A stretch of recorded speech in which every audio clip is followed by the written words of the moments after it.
Football জগতের ঈশ্বর বলা হয় তাকে, যার পায়ের জাদুতে মুগ্ধ কোটি কোটি ভক্ত। কিন্তু হঠাৎ করে সেই প্রিয় মানুষের ছবিতে আর জার্সিতে আগুন জ্বলছে, তাও আবার নিষ্পাপ কিছু শিশুর হাতে। লিওনেল মেসি, যাকে শান্তির দূত ভাবা হতো, তিনি কি জড়িয়ে গেছেন ভয়ঙ্কর কোনো রাজনৈতিক দ্বন্দ্বে? ঘটনার সূত্রপাত ইন্টার মায়ামির MLS জয় দিয়ে। প্রথা অনুযায়ী চ্যাম্পিয়ন দল আমন্ত্রিত হয় মার্কিন যুক্তরাষ্ট্রের ক্ষমতার কেন্দ্রবিন্দু হোয়াইট হাউসে। সেখানে তৎকালীন প্রেসিডেন্ট ডোনাল্ড ট্রাম্পের মুখোমুখি হন মেসি।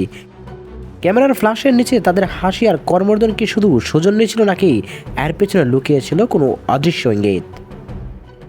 ঠিক যে সময় হোয়াইট হাউসের জলমলে আলোয় মেসি আর ট্রাম্প পাশাপাশি দাঁড়িয়েছিলেন, ঠিক তখনই মধ্যপ্রাচ্যের আকাশে নেমে এসেছিল আগুনের বৃষ্টি। মার্কিন ও ইসরায়েলি বাহিনীর হামলায় তখন ক্ষত বিক্ষত ইরান। ট্রাম্প যখন সংবাদ সম্মেলনে হুক্কার দিচ্ছিলেন, ঠিক তার পাশেই নির্বিকার দাঁড়িয়েছিলেন ফুটবলের রাজপুত্র।